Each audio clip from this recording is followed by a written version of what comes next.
So hello बच्चों। इस video में हम लोग जो चैप्टर थर्ड है इलेक्ट्रोकेमिस्ट्री, उसके जो इम्पोर्टेंट क्वेश्चंस हैं आपके एग्ज़ाम में जो एक्सपेक्टेड हैं उनको हम लोग लेंगे। एक एक करके आप लोग तैयार कीजिए और लास्ट तक वीडियो को जितने क्वेश्चन दिए गए हैं पूरा देखते हुए सारे क्वेश्चंस को तैयार कीजिए। हो सकता है एग्ज़ाम में टर्म वन में आपके इनमें से कोई क्वेश्चन आपको मिल जाए। तो चलिए स्टार्ट करते हैं। पहला क्वेश्चन आपकी स्क्रीन पे आ रहा है, पढ़िए इसको। और आपको जो ये आप रिवीजन मान के चलिए, आपको रिवीजन करना है इन क्वेश्चंस का। तो आपको जो आंसर एक्सपेक्टेड लग रहा है आप वो आंसर दीजिए और फिर राइट आंसर क्या होगा मैं आपको बताता हूँ। तो देखिए first question, which cell will measure standard electrode potential of copper electrode. Copper electrode का पोटेंशियल मीज़र करना है। आपको पता है कि स्टैंडर्ड हाइड्रोजन इलेक्ट्रोड में इसको कनेक्ट करके तब मीज़र करते हैं। ऑप्शन दिए गए हैं, कौन सा ऑप्शन में सबसे सही तरीके से लिखा हुआ है हाइड्रोजन इलेक्ट्रोड किस तरह से लगा के कॉपर का पोटेंशियल मीज़र करेंगे। आप बताइए इनमें से कौन सा ऑप्शन आपको लग रहा है कि सही होगा, फिर मैं आपको इसका जो राइट आंसर है वो बताता हूँ। तो देखिए थर्ड वाला जो ऑप्शन है ये वाला इसका राइट आंसर है। यहाँ पे आप देखिए सारी चीज़ें एकदम सही तरीके से लिखी हुई हैं। प्लेटिनम का इलेक्ट्रोड होगा, हाइड्रोजन के साथ हाइड्रोजन इलेक्ट्रोड बनाएंगे जिसमें स्टैंडर्ड हाइड्रोजन इलेक्ट्रोड। 1 बार प्रेशर पर गैस होगी, कंसनट्रेशन जो है आपका 1 m का होगा। और जो कॉपर आयन का कंसनट्रेशन है वो 1 m का लिया जाएगा और कॉपर का इलेक्ट्रोड होगा। तो it will be your right answer. Now come to question number 2, electrode potential of magnesium electrode varies according to the equation. अब इस वाले क्वेश्चन में ग्राफ दिए गए हैं, मैं थोड़ा छोटा कर देता हूँ आपको ग्राफ देखने में थोड़ी सी हेल्प हो। आप क्वेश्चन पढ़िए और बताइए कि आपके हिसाब से इसका आंसर कौन सा होना चाहिए। क्वेश्चन नंबर 2, आपको ई सेल दिया गया है Mg2 पॉजिटिव Mg का, और ई नॉट इसकी इक्वेशन दी गई है E not minus 0.059/2 log 1/Mg2 positive ion का कंसनट्रेशन। यही फार्मूला होता भी है नेक्स्ट इक्वेशन से। अब आपको बताना है graph of E of Mg2 positive Mg versus log Mg2 positive, ये कौन सा होगा, सबसे सही रिप्रेजेंटेशन किस में है। तो आपको पता है कि जो ई नॉट सेल है वो ई नॉट सेल एक इंटरसेप्ट के तौर पे रह जाती है ग्राफ में, और बाकी स्ट्रेट लाइन ग्राफ आता है। तो जो सेकंड वाला ऑप्शन है it is your right answer. Okay, now come to question number 3।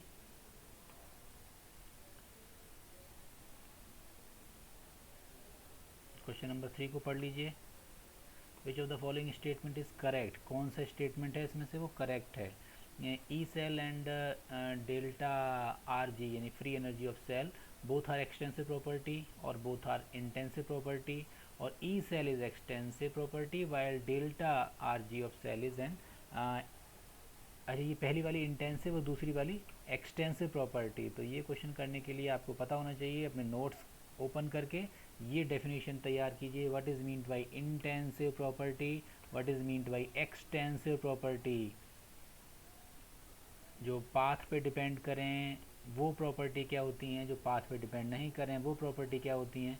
तो इनको आप तैयार करेंगे। Third is your right answer, E of cell is an intensive property while delta Rg is an extensive property.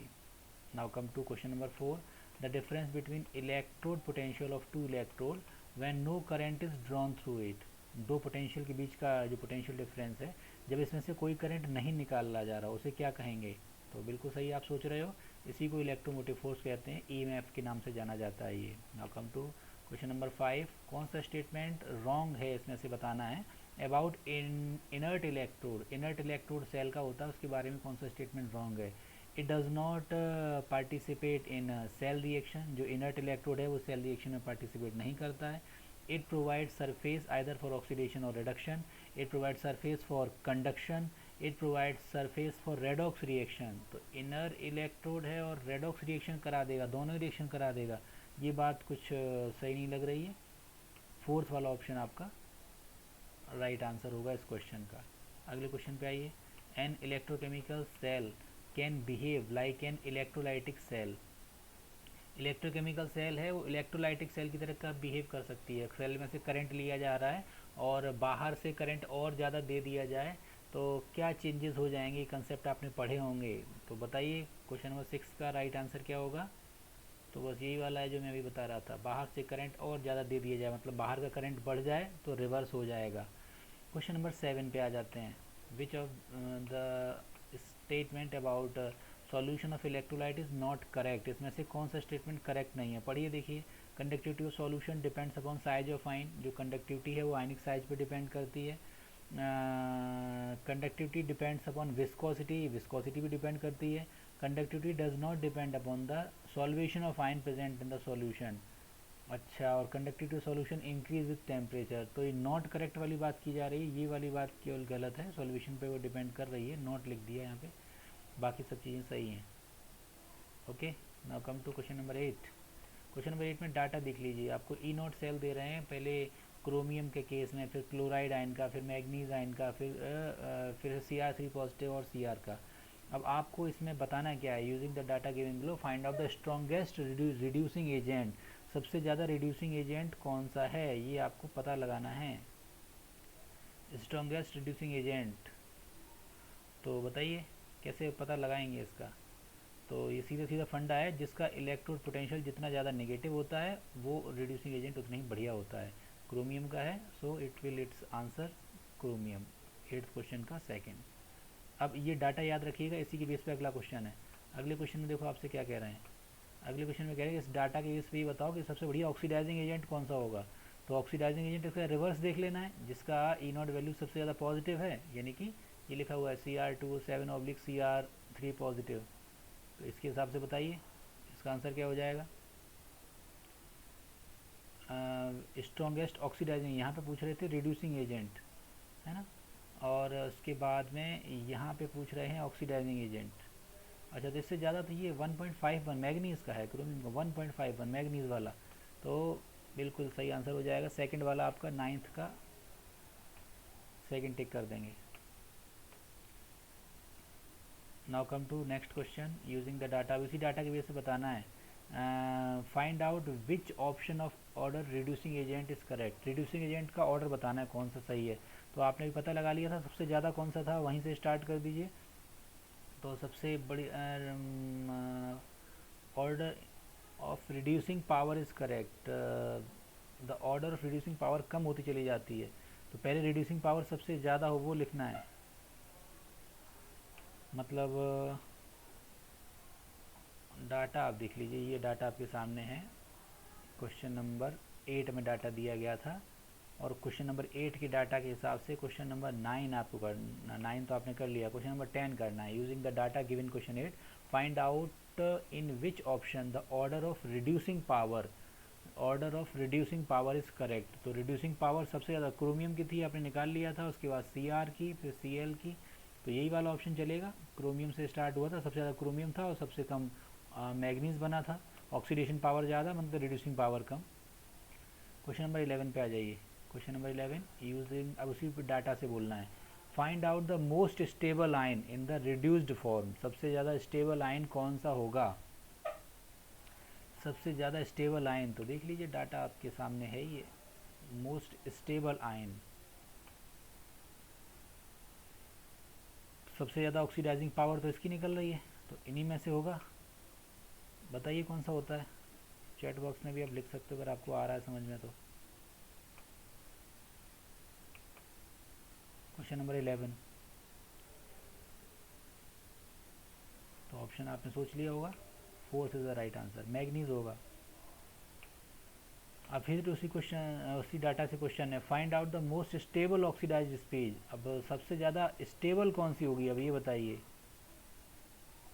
Option देख लीजिए कौन कौन से थे आपके, मोस्ट स्टेबल कौन सी है ये बतानी है आपकी बार, डाटा ये है।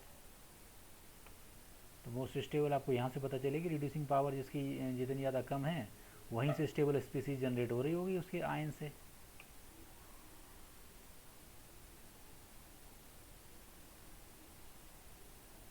तो सोच लिया आपने इसका answer, Cr3 positive.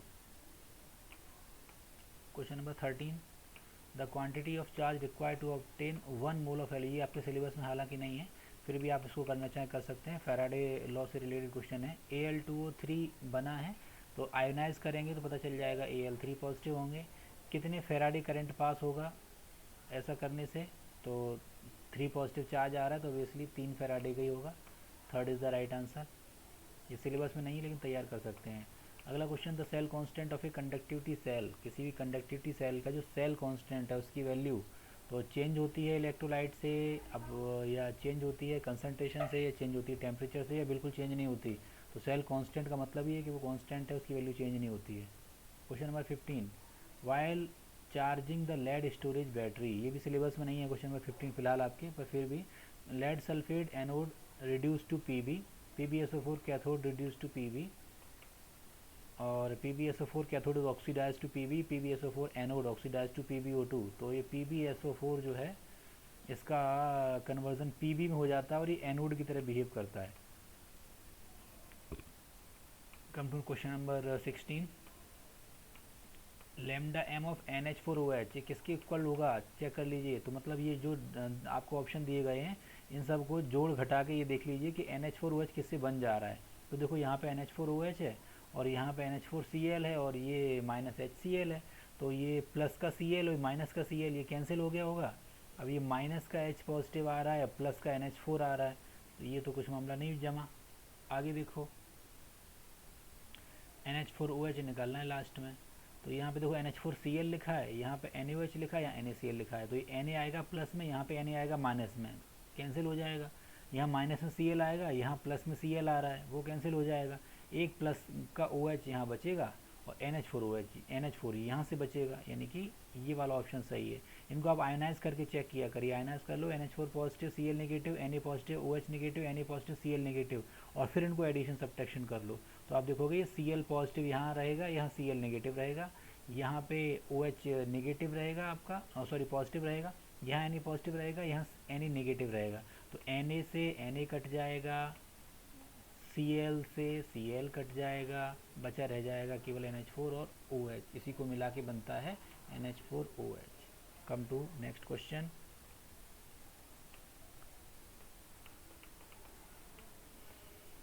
Question number 17, the in the electrolysis of aqua solution, chloride solution, in electrolysis of aqua sodium chloride solution, which of the half cell reaction will occur at the anode।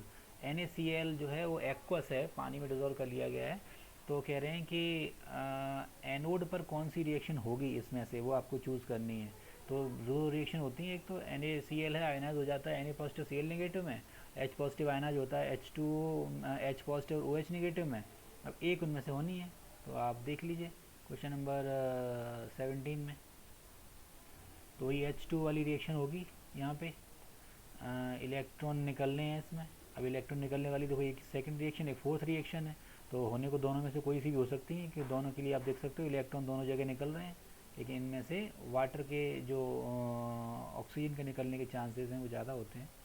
Aqua solution है इसलिए, अगर ये aqua solution की बजाय malted solution होता तो यहाँ पे क्लोरीन गैस निकल रही होती। NaCl solution which of the half cell reaction will occur at anode, anode पे रिएक्शन होगी।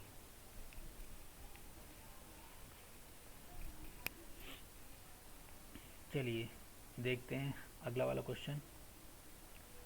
तो देखिए इस क्वेश्चन नंबर 17 में प्रैक्टिकली तो ये से जो होता है वो क्लोरीन गैस निकलती है, हाइड्रोजन गैस निकलती है, क्लोरीन गैस निकलती है और NaOH बन जाता है, लेकिन यहाँ पे डाटा उन्होंने दिया उस हिसाब से आप कह सकते हो, अदरवाइज़ फोर्थ वाला ऑप्शन इसमें सही होना चाहिए। NCERT में हालांकि सेकंड वाला ऑप्शन दे रहे हैं, लेकिन प्रैक्टिकली क्लोरीन गैस निकलती है वहाँ पे। चलिए अब ये हो गए आपके MCQ। इसके बाद हम लोग आ जाते हैं असर्शन रीजन वाले क्वेश्चन में। क्वेश्चन नंबर 56 से आपको दिए गए असर्शन रीजन वाले क्वेश्चन। तो चलिए आते हैं क्वेश्चन नंबर 56 के ऊपर। क्वेश्चन नंबर 56, अच्छा असर्शन रीजन का कैसे करेक्ट करना है वो आपको पता ही है। यहाँ पे आप देख सकते हैं 5 ऑप्शन में से जो भी आपको है आपको बताना है कि both reason assertion reason correct हैं, और वो करेक्ट एक्सप्लेनेशन है तो ए, करेक्ट एक्सप्लेनेशन नहीं है दोनों के सही होने पर भी तो बी, और असर्शन सही है, ए सही है, आर गलत है तो थर्ड वाला, और दोनों ही both assertion reason are false तो फोर्थ वाला, और assertion false reason is true तो फिफ्थ वाला। आपके एग्जाम में इसी तरह क्वेश्चन आएंगे, 5 ऑप्शन हो सकते हैं उनमें। तो ठीक है, चेक करते हैं क्वेश्चन नंबर 56 को। Copper is less reactive than hydrogen, copper is less reactive than hydrogen, अच्छा जी। और E not cell of C2 positive C is negative, Cu2 positive से Cu नेगेटिव है, ये बात तो गलत है, इसका प्लस में 0.34 होता है, तो ये एसर्शन सही है और रीजन गलत है ऐसा लग रहा है। Assertion is true, reason is, ये थर्ड में आता है, तो 56 का आपका हो जाएगा थर्ड वाला, तो इस ऑप्शन को आप कर लेंगे थर्ड, इसका हो जाएगा। हाँ, पेन मेरा यहाँ पर तो नहीं चल पाएगा, तो आप अपने आप से चला लीजिए थर्ड नंबर का। अब आगे देखिए, E cell should have a positive value for the cell to function, E cell की वैल्यू पॉजिटिव होनी चाहिए किसी सेल के फंक्शन करने के लिए। अच्छा, और ई cathode should less than E anode, तो ये बात ही गड़बड़ है, इसमें भी कैथोड एनोड वाला उल्टा लिख दिया है, तो यहाँ पर भी थर्ड वाला फंक्शन हो जाएगा। अब आते हैं क्वेश्चन नंबर 58 पर। Conductivity of all electrolyte decreases on dilution, सारे इलेक्ट्रोलाइट की जो कंडक्टिविटी है वो डाइल्यूशन के साथ में डिक्रीज हो जाती है, ठीक है। तो देखिए, on dilution number of ions per unit volume decreases, क्योंकि डाइल्यूशन से जो नंबर ऑफ आयंस हैं पर यूनिट वॉल्यूम वो डिक्रीज कर जाते हैं, बिल्कुल सही एक्सप्लेनेशन है, ऐसे ही होता है, डिक्रीज होने से ही डिक्रीज होता है। चलते हैं आगे 59 क्वेश्चन की तरफ। Lambda M for weak electrolyte shows a sharp increase when the electrolytic solution is diluted, lambda m for weak electrolyte shows a sharp increase show करता है when the electrolytic solution is diluted, जब dilute किया जाए। और reason दिया इसका ऐसा क्यों हो रहा है, तो देखिए कह रहे हैं कि for weak electrolyte degree of dissociation increases with dilution of solution, बात सही है, जैसे जैसे पानी बढ़ता है डिग्री ऑफ आयनाइजेशन या डिग्री ऑफ डिसोसिएशन बढ़ जाता है और इसी वजह से इंक्रीज करता है, बिल्कुल सही, first is the right answer. Now come to next question. Mercury cell does not give steady potential, mercury cell जो होती हैं स्टडी पोटेंशियल नहीं देती इन द, ये तो बात ही गलत लग रही है, स्टार्टिंग से ये गलत लग रहा है, क्योंकि हमें पता है मरकरी सेल स्टडी पोटेंशियल देती हैं। In the cell reaction ions are not involved in the solution, इसका रीजन दे रहे हैं क्योंकि आयंस जो हैं वो इन्वॉल्व नहीं होते इसके सॉल्यूशन में। अब 5 ऑप्शन रिकैप कर लीजिए। Assertion is false but reason is true, तो ये वाला ऑप्शन सही लग रहा है, 5वां इसके पे, क्योंकि असर्शन तो गलत है लेकिन रीजन जो उसका दे रहे हैं वो सही दे रहे हैं, मरकरी सेल जो होती है वो इसी वजह से नहीं देती। क्वेश्चन नंबर 60 का आप कर लेंगे 5 नंबर का, असर्शन गलत है, रीजन सही है। 62 पे 60 पे थे हम लोग ना अभी, अब 61 पे ज़्यादा जल्दी आ गए, 60 का 5 था, 60 का था option 5, assertion is true, reason is wrong, sorry assertion is wrong, reason is true। 61 में electrolysis of NaCl solution gives chlorine at anode instead of O2, देखो ये क्वेश्चन आ गए, पीछे भी देखे चुके थे कि वहाँ पे क्लोरीन गैस निकलती है, ऑक्सीजन नहीं निकलती। रीजन कह रहे हैं कि formation of oxygen at anode requires over voltage, तो आप इसको समझ सकते हैं, बिल्कुल सही कंसेप्ट है, ओवर वोल्टेज की वजह से ही ऐसा होता है। आगे चलते हैं। Assertion for measuring resistance of ionic solution on AC source is used, for measuring resistance of an ionic solution and AC source is used, resistance नापने के लिए AC सोर्स का यूज़ करते हैं। फिर रीजन दे रहे हैं concentration of ionic solution, concentration of ionic solution will change if DC source is use, तो ये बात सही है कि जैसे ही आप DC करंट डालेंगे उसमें आयनाइजेशन स्टार्ट हो जाएगा, आयनाइजेशन स्टार्ट होगा तो कंसंट्रेशन अपने आप बदल जाएगा, इसलिए हमें AC सॉल्यूशन का ही यूज़ करना होता है। Now come to question number 63। Current stop flowing when E cell equal to zero, अगर जो ई सेल है वो जीरो हो जाता है तो करंट का फ्लो स्टॉप हो जाएगा। Equilibrium of the cell reaction attained, तो इक्विलिब्रियम के आने से ही ऐसा हो जाता है, बिल्कुल सही बात है, इक्विलिब्रियम आ जाएगी, करंट फ्लो होना बंद हो जाएगा। Now come to question number 64। E of Ag positive oblique Ag increases with increase in concentration of Ag positive ion, concentration जैसे जैसे Ag पॉजिटिव आयन का बढ़ेगा इसकी वैल्यू बढ़ेगी, ठीक है। और ये कह रहे हैं कि Ag positive ion oblique Ag has positive value, इसकी वैल्यू पॉजिटिव होती है। अच्छा, आप ज़रा ये रिकैप कीजिए अपने माइंड को कि इसकी वैल्यू कंसंट्रेशन से बढ़ेगी। कंसंट्रेशन से वैल्यू बढ़ेगी तो पॉजिटिव नेगेटिव से क्या मतलब है, तो बता दें कि कंसंट्रेशन बढ़ती है तो क्यों बढ़ती है, तो यानी कि ये बात सही है लेकिन ये चीज़ गलत दे रहे हैं। इसका मतलब इसका सेकंड वाला होना चाहिए आंसर।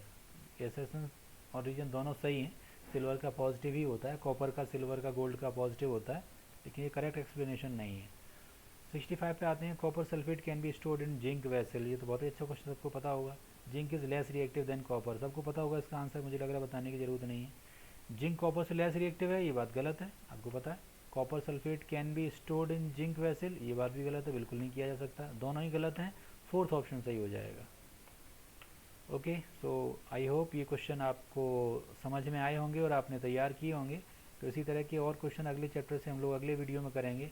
तब तक इस सारे क्वेश्चंस को आप तैयार कर लीजिए। आई होप इनमें से एग्ज़ाम में कोई ना कोई क्वेश्चन आपसे ज़रूर पूछा जाएगा। और चैनल को सब्सक्राइब और वीडियोज़ को लाइक कर दीजिए। Thank you.